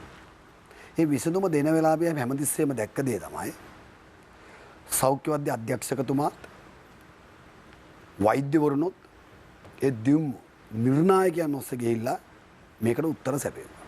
ඒක තමයි ජනතාවගේ බලාපොරොත්තු. හැබැයි මිනිස්සු කියන්නත් පටන් ගත්තා. ආවල් දෙන්න හිටියා නම් අද මේක මෙහෙම වෙන්නේ නැහැ. ඒක පක්ෂයක් නැතුව ජනතා විමුක්ති පෙරමුණේ ඡන්දදායකයා සමගි ජන පෙරමුණේ ඡන්දදායකයා එක්සත් ජාතික පක්ෂයේ ඡන්දදායකයා පොදුවේ කිව්වා යුද්ධෙදි බෑයි කියපු යුද්ධෙදි ගන්නාලද තීරණත් එක්ක යුද්ධෙදි ඉන්න වගේ කොරෝනා වසංගතයත් මේ වගේම දිනන්නට පුළුවන් වෙන විද්‍යාත්මක සොයා බැලීම මේ රාජ්‍ය නායකයා ගත්ත කියලා. ඒ විතරනේ ඊයේ දිනේදී මේකට සාපේක්ෂව අලින් ජයසිංහ මහත්මයා කියනවා මේක නෙමෙයි පැත්ත ප්‍රශ්නේ. ඇත්ත ප්‍රශ්නේ ඕක නෙමෙයි. දැන් අපි යන්න ඕන ඩෙන්ගු වර්ධනය වෙනවා. මේකත් වසංගතයක්. මේකත් අපි මේ විදිහටම අපි බර දාන්න ඕන මිනිස්සුන්ට මේකෙන් මැරුණේ 11යි. 17 දී 430 ගණන් මැරුණා ඩෙන්ගු වලින්. වසංගතයෙන් රෝගාතුර වෙච්ච උනා 90000ක් 1,10,000ක් විතර. හැබැයි එහෙම දෙයක් වෙලා නැහැ කොරෝනා එකේ. තාම තියෙන්නේ 1948යි. සුව වෙලා ගිහිල්ලත් තියෙනවා 814ක්. පූර්ණ සුවය 823ක්. හැබැයි ඒකට වැඩි භයානකයි මේක. මේකත් එක්ක නා ඒකටත් ඊයේ විසඳුම් ගෙවුවා මමත් ගියා ජනාධිපති ලේකම් කාර්යාලයේ නගරාධිපතිවරයා ඉදිරියට සහභාගී වුණා. අපෙන් මොකද්ද වෙන්න ඕන ක්‍රියාදාමයකට? ඒකට අපේ මොකද්ද තියෙන්න ඕන සැලසුම කියන එක. මේව තමයි වියවුතු දේවල්. හැබැයි අපි දැක්කා පළාත් පාලන ආයතන නැතුව පළාත් පාලන ආයතන ආයිබුවන් කියන්න දීලා පළාත් පාලන ආයතන විසිරෝලා ආණ්ඩුව ක්‍රියාත්මක රේවකට තුමු යහපාලන ආණ්ඩුව ක්‍රියාත්මක වෙනකොට පළාත් පාලන ආයතන නැති නිසාම වසංගතවලදී ක්‍රියාත්මක වුණ ආකාරයත් දැන් පළාත් පාලන ආයතන සක්‍රිය තියෙනකොට වසංගතවලදී ක්‍රියාත්මක වෙන ආකාරයත් බැලුවම මම හිතන්නේ අහසයි පොළොවයි. ඒක නිසා යෝජනා මොකද්ද කියන එකට වඩා යෝජනාවේ හරය මොකද්ද කියන එක ඉතාමත්ම බලවත් වෙලා තියෙනවා මේ කාල සීමාවේ. ඒ බලවත් වීම නිසාම මේකට උත්තර ලැබිලා තිනවා. අපි කියනවා දැන් කියමනකට කියනවා මේක හමුදාවේ කෙනෙකුට නායකත්වය දුන්නා. හමුදාවේ කෙනෙකුට විනාඩියක් තියෙනවා. හමුදාවේ කෙනෙකුට නායකත්වය දුන්න කියලා කියන එකෙන් අදහස් වෙනවා මේ සියලු දේ දුන්න නෙමෙයි. වෛද්‍යවරයන්ට පුළුවන් රෝගීන්ට බේත් කරන්න. හැබැයි රටේ තියෙන මේ පරිසරය හැදුවා. නැවත රෝගේ බෝ නොවන පරිසරය හැදුවා. මිනිස්සුන්ගේ මනස හැදුවා. ඒ මනස හදනකොට නීතිය ඒ මනසට ක්‍රියාත්මක වුණා. ඒ ක්‍රියාත්මක වීම නිසා තමයි මම මේක අරගෙන ආවේ දැන්. මේ දණ්ඩවල දැංගලවල තිබුණාට මේක අරගෙන ආවේ ඒකයි. දැන් මගේ අතේ අපේ විෂනාශකයේ තියෙන මගේ වාහනේ ඔන්ලාක තියෙනවා. ඒක සැරින් සැරේට ගන්න අත්හොදනවා. ඒ සියලු දේ කරා. අපිට පළාත් පාලන පළවෙනි පඩිය දුන්න හන්දි වලට තියන්න සිංක් එකක් හයි කරන්න. අත සෝදන එකක් හයි කරන්න. මේ පණිවිඩ ටික දුන්නා. ඒ නිවැරදි කළ මිනිස්සුන්ට කිව්වා ගෙදරත් මේක කරන්න. මෙන්න පණිවිඩය මේක ගෙදරත් කරන්න. එහෙනම් මම හිතනවා මේකට නිවැරදි වෙන්න ආ වුණා ඒකත්. එක පැත්තකින් බලමුද ජීවිත අබේදාරිය දුන්නා 2009 මැයි මාසේ 19 තවත් ජීවිත අපේදානකට නෑකම් කියන්න පටන් ගත්ත මේ සහෝදරයෝ දෙන්න. ඒ සහෝදරයෝ දෙන්න මිනිස්සුන්ට ආදරේ. අනිත් පැත්තෙන් ගම මට තව පුංචි වෙලාවක් දෙන්න. අපේ තොණ්ඩමන් මැතිතුමාගේ මේ වියෝවීමත් සමගම එක එක අයට තියෙන සංස්කෘතික උරුමයන් වලට නෑකම් කියන. ඒ උරුමයන් නෑකම් කියද්දි හැබැයි කොරෝනා කියන මානසිකත්වය නැති කරන්නට පුළුවන් වෙන. සමහර වෙලාවට අපි ඒකෙම එළඹී නීම නිසා මානසික ආතතිය කියන එක හැදෙනවා. හැබැයි මේ රටේ රාජ්‍ය නායකයා දෙවනි රාජ්‍ය 나යකයා ගිහිල්ලා දැන් මේ රට යහපත් වෙලා තියෙන කොරෝනා වලින් අයින් වෙලා තියෙනවා කියන ඒකේ අර දුරස්ථභාවයේ වගේම පණිවිඩයක් ගියා මිනිස්සුන්ට දැන් ඇත්තටම කොරෝනා නැද්ද තියෙනවා නම් මෙහෙම එනවද කියන පණිවිඩයකුත් ගියා. හොඳ පණිවිඩය සහ නරක පණිවිඩය දෙකම මේ තුල තියෙනවා. දැන් මේ ඔය සාකච්ඡාව ආරම්භ දෙකම තියෙනවා. අපි අවසන් කරමු. මම ප්‍රොමිසුදීපතුමාට. ජාතික ජනබලවේගය නියෝජනය කරමින් නලින්ද ජයතිස් මහත්මයාට අවස්ථාව. තුමත් එක්ක අපේ කරපු සාකච්ඡා අවසානයක් කරන්න මේ මට එවලා තියෙනවා කෙනෙක් අධිනීතිඥ රාජා කොල්ලුරේ ඌව පළාත් ආණ්ඩුකාරතුමා මහියංගන ප්‍රාදේශ සභාවේ සභාපතිට යවපු ලියුම. ප්‍රාදේශ සභාවේ සභාපතිවරයා මේ සැරේ ඡන්දර අපේක්ෂකෙක් කියලා ඉදිරිපත් වෙලා තියෙන නිසා 2020 මාර්තු 19 සිට ඔහුට මහියංගන ප්‍රාදේශ සභාවේ සභාපති ලෙස ක්‍රියා කිරීම තහනම් වේ. ඒක තමයි කරලා තියෙන විදිය. ඉතින් මේ දැන් මේ වතුකම්කරු ජනතාව ගැන කතා කරා. තොණ්ඩමන් මහත්මයා මේ යන්න කලිනුත් මතක් කරේ රුපියල් 1000 ගැන කියලා කිව්වයි කියලා අගමැතිතුමා කිව්වා. රුපියල් 1000 ඒ ජනතාවට දෙන එක මේ ආණ්ඩුවේ පොරොන්දුවක්. මේක අපි පාර්ලිමේන්තුවේ ප්‍රශ්න කරා. රමේෂ් පතිරණ මේක විෂය භාර ඇමතිවරයා මේකේ තිබෙන ඇත්ත කියාගෙන එනකොට අගමැතිවරයා පැනලා කිව්වා නෑ අපි දෙනවා කියලා. දැන් දෙනවා කිව්වට වැඩක් නෑ. ආණ්ඩුවට කියන්න පුළුවන් රුපියල් 1000ක් දෙනවා කියලා. හැබැයි ඒක දෙන්න ඕන ආණ්ඩුව නෙවෙයි හාම්පුතු දෙන්නේ. රුපියල් 1000 දෙන්නේ හාම්පුතුනේ වතු සමාගම්. එතකොට වතු සමාගම් දෙන්න පුළුවන් කියන ගාණක් තියෙනවා රුපියල් 750ක් හරි 700ක් හරි. භාණ්ඩාගාරයෙන් ඉදිරිපත් වෙලා ඒ ජනතාවට රුපියල් 300 හරි 250 හරි දෙන්න ඕන. මේක රුපියල් 1000 දෙන්න වෙන ක්‍රමයක් නැහැ. මොකද වතු සමාගම් එකඟ නැහැ මේ 1000 දෙන්න. ඒක නිසා ආණ්ඩුව කරන ඕන කම තිබෙන රුපියල් 250ක් හරි 300ක් හරි ඒකට එකතු කරන්න. ඉතින් එහෙම කරොත් තමයි මේ වතු ජනතාවට සාධාරණයක් වෙන්නේ. නිසා අපි කියනවා පොරොන්දු වෙච්ච ආකාරයට වතු ජනතාව රුපියල් 1000 දෙන්න. ඒ වගේම තමයි මේ කොරෝනා වසංගතය පටන් ගන්න ඔන්න මෙන්න කියලා තියෙදි පෙබරවාරි මාස සහ මාර්තු මාසයේදී අපේ කළුතර දිස්ත්‍රික්කයේ කළුතර නගරය ආශ්‍රිතව ජනතාව බේරුවල කළුතර දොඩංගොඩ වාද්දුව මේ ආදී ප්‍රදේශවල ජනතාවට හැමදාම වගේ සුපුරුදු විදියට ලුණු වතුර බොන්න වුණා. ලුණු වතුර නාන්න වුණා. උයන්න උනේ ලුණු වතුරෙන් තමයි. ඒ වෙලාවේදී විෂය භාර ඇමති රාජ්‍ය ඇමතිවරයා වාසුවන නායකර මහතා ඉදිරිපත් වෙලා කිව්වා මේ ලුණු වතුර බීපු ජනතාවගෙන් වතුර බිල අය කරන්නේ නැහැ කියලා. ඒක ප්‍රසිද්ධිය කිව්වා. ඒකට අපි දිස්ත්‍රික් සම්බන්ධීකරණ කමිටුවේ යෝජනාවකුත් සම්මත කරා. හැබැයි අප්‍රේල් මාසේ වෙනකොට වතුර බිල ඇවිල්ලා තිනවා සාමාන්‍යයට වඩා සමහර තැන්වල දෙගුණයක් තුන්ගුණයක් වෙලා. අර මේ බිලක් ගන්න නැහැ කියපේක විතරක් නෙවෙයි. බිල ඩබල් ට්‍රිපල් වල ඇවිල්ලා තියෙන්නේ. නිසා මෙන්න මේවයි දැන් මේ අපේ මාතෘකාවට ආවොත් එහෙම මේ ජනතා සුබසාධන වෙනුවෙන් කරන්න ඕන වැඩ භාණ්ඩාගාරයේ මුදල් ජනතාව වෙනුවෙන් මෙන්න මේ වගේ අවස්ථාව තමයි යොදවන්නට ඕනේ. ඉතින් දැන් මේ සමහර දේවල් තියෙනවා හරි ගියොත් මේ ආණ්ඩුව නේද වැරදුනොත් පහුගිය ආණ්ඩුව දැන් කරගෙන ආපු එක මං කියන්නේ පහුගිය ආණ්ඩුවෙන් කරපු වැරදිත් හොයලා බලලා දඬුවම් කරන්න තමයි ආණ්ඩුවට ජනතාව වරමත් දීලා තියෙන්නේ. දැන් ඔය මේ දවස්වල කතා කරන වැලි ප්‍රශ්නය ගත්තාම ඔක පටන් ගත්තේ කැලිඩෝ වෙරළක් හාදනේ. කැලිඩෝ එක ඔහම khාදනය වෙන්න හේතුනේ 2017 මැයි මාසේ ගම් වතුරේදී කාගේවත් උපසක් නැතුව කළුතර ගම් මෝයක් කැපුවා. මේකට කවුද වෙරළ සංරක්ෂණ අධිකාරිය අවසරයක් ගත්තෙත් නැහැ. අනුමැතියක් ගත්තෙත් නැහැ. වාරි මාර්ගෙන් ඇහුවෙත් නැහැ. කැපුවාට පස්සේ මුළු කැලිඩෝ එකම ගහගෙන ගියා. හරිද?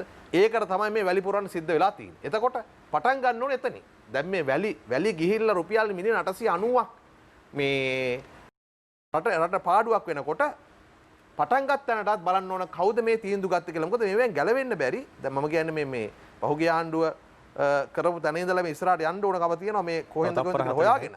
මේවා මේ කළුතර එහෙම බෝඩ් එක දාලා තියෙන්නේ. ඔය ඔබ ඉදිරිපත් කරපු සෞභාග්‍ය දැක්ම වැඩපිළිවෙලේ පිටුව 66 තියෙන කළුතර කැලිඩෝ වෙරළ තීරයේ ප්‍රතිසංස්කරණ ව්‍යාපෘතිය. ඒකේ හානියටපත් පරිසර පද්ධති ප්‍රතිෂ්ඨාපනය කරනු ලැබේ 66 පිටුව රටහදට සෞභාග්‍ය දැක්ම යටතේ මේක ලයිස්තුවක් දාලා තිනවා. අදත් කළුතර ගිහිලා බලන්න පුළුවන්. ගෝඨාභය රාජපක්ෂ මහත්මයාගේ මඟ පෙන්වීමෙන් මහින්ද රාජපක්ෂ මහතාගේ ආශිර්වාදයෙන් SM චන්සේන ඇමතිවරයාගේ මැදිහත් වීමෙන් කළුතර දිස්ත්‍රික්කයේ රෝහිත අබේගුණරත්න මහතාගේ දායකත්වයෙන් ජයන් සමර මැතිතුමාගේ ඉල්ලීම මත කියලා මේ ලයිස්තුවම දාලා තමයි කැලිඩෝ වෙරළ තීරය ප්‍රතිසංස්කරණය කරන්න රුපියල් මිලියන මේ ඔක්කොම එක 889 එකතු කරන්නේ. ඒ නිසා බෝඩ් එක නම් තියෙන්නේ මේ ආණ්ඩුව කරනවා කියලා තමයි. හරිද? කෙසේ නමුත් මම කියන්නේ මේ සියල්ලගෙන් වියදම් වෙන ජනතා මුදල්. ඒ නිසා මේවා පිටිපස්සට ගිහිල්ලත් කවුද මේවට වක් කියන්න ඕන කියලා හොයන්නට ඕන. ඉතින් අපි බලමු නේද? මේවා දැන් කියන්නේ මාධ්‍යවල විතරයි. දැන් 12:20යි අපේ රටේ පාර්ලිමේන්තුව නැතුව මාස 3කට වඩා වැඩි කාලයක් දැන් ඉක්ම ගිහිල්ලා තියෙනවා. ශ්‍රේෂ්ඨාධිකරණය කිව්වේ නෑ මාස 3ක් පාර්ලිමේන්තුව වහලා තියෙන එක සාධාරණයි කියලා. දැන් අපි යන්නේ රටේ ව්‍යවස්ථාව උල්ලංඝනය කරපු පාලනයක් එක්ක. ඊළඟ අවස්ථාව සමන් රත්නප්‍රිය මහතාට. ඔව් ඇත්තටම මූලික වශයෙන්ම කියන්න ඕනේ ජනාධිපතිවරයා පාර්ලිමේන්තු මැතිවරණය කැඳවලා ඒ වගේම තිබුණු පාර්ලිමේන්තු විසිරුවලා ගැසට් නිවේදනය නිකුත් කරනකොට ලෝකයේ COVID-19 කියන වසංගතය සෑහෙන ප්‍රමාණයකට පැතිරිලා අවසන්.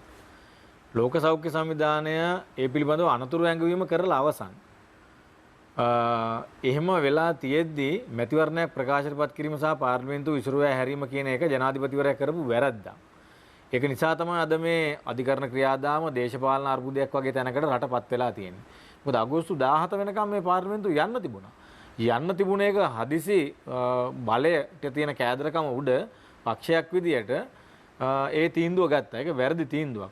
අනිත් එක මට මතකයි නොමිනේෂන් අවසාන වෙන දවස මාර්තු 19 වෙනිදා. මාර්තු 19 වෙනිදා එනකොට COVID-19 රෝගීන් 59 දෙනෙක් වාර්තා වෙලා තිබුණා ලංකාවේ.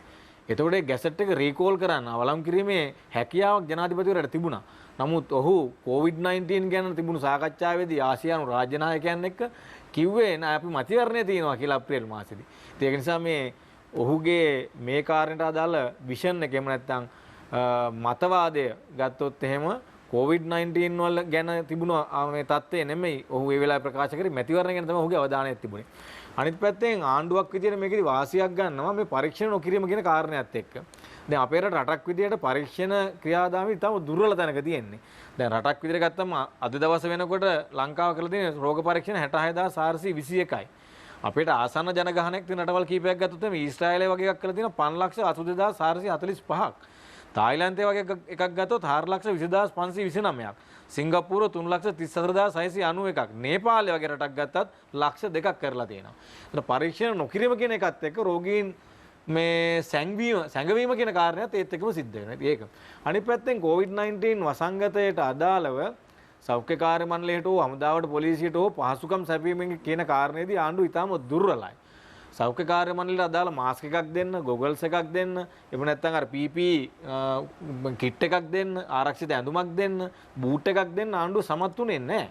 ඒකින්ද නර්සස්ලාට අනිත් කණ්ඩායම් වලට සිද්ධ වුණා ඉටිකොල වලින් ගවුම් මහගෙන ඇඳ ගන්න. මාස්ක් එක රෙදි වලින් මහගෙන ඇඳ ගන්න. අද වෙනකොට ඒ තත්ත්වයටපත් වුණා. ඊළඟට ඇඳිරි නීතිය වගේ දවස් දාපු වෙලාවල් වල උන්ට ප්‍රවාහන පහසුකම් ටික හරියට දෙන්න බැරි වුණා. කෑගල්ලේ ඉඳන් මහනුවරට ගියපු බස් එක පේරාදෙණිය පොලිසිය නැවැත්තුවා. නවත්තලා බැස්සුවා. බස් යනකොට 98 දෙනෙක් හිටියා. එතකොට ඒගොල්ලෝ කරේ මහනුවර හිටපු කණ්ඩායම බස් එකට නැගලා යවුවා. 98 දෙනාගෙන් 50ක් විතර බස් එකට නැගලා බස් එක යවුවා. ඒතර ඉතුරු සංඛ්‍යාවට කිව්වා කරන්න දෙයක් නැහැ කියලා. ඒ අය පොලිසියේ සිට කිලෝමීටරයක් පයින් ගිහිල්ලා පේරාදෙණිය ළමා රෝහලට පේරාදෙණිය රෝහලට සේවයට වාර්තා කරා. උදේ 7ට වාර්තා කරන්න ඕනේ. ඒක සේවයට 9ට විතර තමයි සේවයට වාර්තා කරේ. ඒතර ගෞරවය පිළිබඳ ප්‍රශ්නයක් තියෙනවා. දැන් සුවවිරෝ කියලානේ කියන්නේ. සුවවිරෝන්ට සලකන ආකාරය මම මේ කියන්නේ. ඒතර ගෞරවය පිළිබඳ ප්‍රශ්නයක් තියෙනවා. පයින් ගිහිල්ලා සේවයට වාර්තා කරන ඉඩ හැරියෝ පිළිබඳ ප්‍රශ්නයක් තියෙනවා. බස් රථ දෙකක් දාන්න ඕන තැනට එක බස් රථයක් දැමීම ගැන කාරණය එතන කාර්ය මණ්ඩලේ වැරදක් නෙවෙයි. පරිපාලනයේ වැරද්දක්. ඒතර ඒක තමයි ඇත්ත තත්ත්වය. ඊළඟට අද වෙනකොට මම අද උදේ සාකච්ඡාවට සහභාගී වුණා මේ බස්නාහිර පළාත් සභාවේ. බස්නාහිර පළාත් සභාවේ සෞඛ්‍ය කාර්ය මණ්ඩලයේ දීමනා කපලා. කියන්නේ ජනවාරි මාසේ ගත්ත වැටුප අප්‍රේල් මාසේ මැයි මාසේ හම්බ වෙන්නේ නැහැ. මේක තමයි සුවවිරුන්ට සලකන ආකාරය. දැන් ග්‍රොස් පේ එක අඩු කරනවා කියලා කියන්නේ මිනිස්සුන්ට ජීවත් වෙන්න අමාරුයි. දැන් සිංගප්පූරුව වැටුප දෙගුණයක් කරා. රුසියාව අතිවිශේෂ දීමනා දුන්නා. කැනඩාව දුන්නා. ඉන්දියාව වගේ රටවලුත් විශේෂ දීමනා දුන්නා. කොරෝනා රෝහල් වලත් කපලා තියෙන්නේ. දැන් ඇඳිරි නීතිය දැම්මයන් පස්සේ ප්‍රවාහන පහසුකම් නැහැ. නමුත් අත්‍යවශ්‍ය සේවාවක් ලෙඩ්ඩු ඉන්න රෝහලේ මිනිස්සු එන්න ඕන. කොහොමද එන්නේ? ඒකට විකල්පයක් නැහැ. ඉතින් මේ වගේ බරපතල ප්‍රශ්න ඇති වුණා. අනිත් පැත්තෙන් ආණ්ඩුව අසමත් ඇත්තරම. ආණ්ඩුව අසමත් උනේ කොරෝනා හින්දා විතරක් නෙමෙයි. දැන් රණුක්ගේ වාර්තාවට අදාළ වැටුප් පැඩීම ක්‍රියාත්මක කරන්න පරණ ආණ්ඩුව කැබිනට් සංදේශයක් කියලා ඒක අනුමත කරා. ජනවාරි මාසේ ඉඳන් ඒක මේ ආණ්ඩුව අලුත් ආණ්ඩුව වැටුප් ගෙව්වේ නැහැ. රුපියල් 3000කින් වැටුප් පැඩි වෙන්න ඕනේ මේ කනිෂ්ඨ සේවකයන්ගේ. අස්තිර ලේකම් කෙනෙක්ගේ වැටුප් පැඩි වෙන රුපියල් 22000කින් ඒක කැපුවා. කොරෝනා ආවේ පෙබරවාරි මාර්තු වෙනකොට. ජනවාරි වල ඉඳන් කැපුවා. ශ්‍රී ලංකා පරිපාලන සේවාවේ අයගේ වැටුප දීමනාවක් දුන්න ප්‍රවාහන දීමනාවක් රුපියල් 15000 ඉඳන් 50000ක්. ඒකළු ස්ට්‍රයික් කරා කලින් ආණ්ඩුව දුන්නේ නැහැ කියලා. හැබැයි කලින් ආණ්ඩුව දුන්නා ඊට පස්සේ. හැබැයි දැන් කැපුවා. කැපුවාන් පස්සේ ඒක කැපුවා ආණ්ඩුවේ අසමත්භාවයෙන් ඉඳන් කැපුවාන් පස්සේ ඒගොල්ලෝ ක්‍රියාමාර්ග වලට යන්නෙත් නැහැ. අනිත් පැත්තෙන් ගත්තම ආණ්ඩුව භාණ්ඩ මිල වැඩි කරා. පරිප්පු දෙනවයි කියලා අඩු මිලට සැමන් එක දෙනවා කියලා අඩු මිලට අන්තිමට සැමන් එකට රුපියල් 100ක බද්දක් ගැහුවා. ඊළඟ අපි දැක්ක හාල් මාපියාවට යට වෙච්ච විදිය. හමුදා නිලධාරීන් යවලා ඩිමොන්ස්ට්‍රේෂන් එකක් කරලා අපි හිතුවා එදා රෑම හාල් මේ එළියට ඇදලා දෙයි කියලා මිනිස්සුන්ට බෙදයි කියලා. නමුත් එහෙම වුණේ නැහැ. අන්තිමට උනේ ඩඩ්ලි සිරිසේන මහත්මයාගේ මිලට ආණ්ඩුව යට වුණා. එතුමා කිව්ව මිල පිළි අරගෙන හාල් මිල වැඩි කරා. ඒක නිසා අද ඊටාම අසාර්ථක මට්ටමකට ආණ්ඩුව පත් වෙමින් තියෙනවා. ආණ්ඩුව ලෝකයේ බංකොලොත්ම රටවල් පහෙන් එකක් බවට පත් වේ කියලා CNN නාලිකාව කියනවා. ඊළඟට ෆිෂ් කියන ආර්ථික දර්ශකය කියනවා. ස්ටැන්ලි මෝගන් කියන ආර්ථික දර්ශකය කියනවා මේ වර්තමාන ආණ්ඩුවට තමන්ගේ ණයවත් ගෙවා ගන්න බැරි වෙයි කියලා. ඉතින් මේ වගේ බරපතල තත්ත්වයක තියෙන්නේ. ඒ නිසා අනාගතේ ඊටාම එච්චර හොඳ නැහැ. රටේ මිනිස්සු රැවටුණා කියන එක තමයි මූලික වශයෙන් කියන්න තියෙන්නේ. අවසාන අවස්ථාව ලබා දෙන්නේ මුජිබුර් රහ්මාන් හිටපු මන්ත්‍රී. ස්තුතියි දිශාන්. ඇත්තටම දැන් අපි අද ප්‍රධාන වශයෙන්ම මේ කොරෝනා වසංගතය ගැන අපි සාකච්ඡාවේදී විශේෂයෙන්ම දැන් අපිට පේනවා ආණ්ඩුව තමන්ගේ මාධ්‍ය හරහා තමන් මේක සාර්ථකව මුහුණ දුන්නයි කියන මතයක් මේ රට තුළ නිර්මාණය කරන්නේ. නමුත් අපිට සමස්තයක් හැටියට අපිට පේනවා මුල ඉඳන්ම ආණ්ඩුව ගත්ත ක්‍රියාමාර්ග නිසා තමයි රට මේ තරම් අනතුරුදායක තත්ත්වයකට පත් වෙන්න මූලික හේතුව වුණේ. අපි කතා කර විදියට පළවෙනි කොවිඩ් වසංගත රෝගය හවුවෙන්නේ ජනවාරි මාසේ 10 වෙනිදා වෙනකොට, දෙවෙනි රෝගය හවුවෙනවා මාර්තු මාසේ 10 වෙනකොට, ඊළඟට ආණ්ඩුව විශේෂයෙන්ම එයාපෝට් එක වහන්නේ මාර්තු මාසේ 19 20න් පස්සේ, ඊළඟට රටට එන්න දෙනවා විශාල විදේශිකයන් ප්‍රමාණයක් එක එක රටවල් වලින්. එතකොට ඒ දවස්වල විදේශ ඇමතිතුමා කිව්වේ ලොකු මැෂින් එකක් හයි කරලා තියෙනවා එයාපෝට් එකේ කාටවත් එන්න බැහැයි කියලා කිව්වා. නමුත් අපි දැක්කා ඇවිල්ලා ඊට පස්සේ CID එක දාලා බුද්ධි අංශය දාලා පිටිපස්සෙන් ගිහලා හොයලා තමයි රෝගීන් ටික අල්ලගෙන ආවේ. එතකොට මේක පැතිරිවීම හා මේක ව්‍යාප්ත වීමේ ආණ්ඩුවේ ක්‍රියාමාර්ගයේ මූලික හේතුවක් බවට පත් වුණා. ඒ නිසා ආණ්ඩුවට කියන්න බෑ ආණ්ඩුව මේක සාර්ථකව මුහුණ දුන්නයි කියලා. මේක යම්කිසි ප්‍රමාණයකට සාර්ථකව මුහුණ දෙන්න හේතු වුණා මේ ශක්තිමත් සෞඛ්‍ය ශාස්ත්‍රයක් තිබිච්ච ඉඳලා. ඔවුන්ට පින් සිද්ධ වෙන්නේ.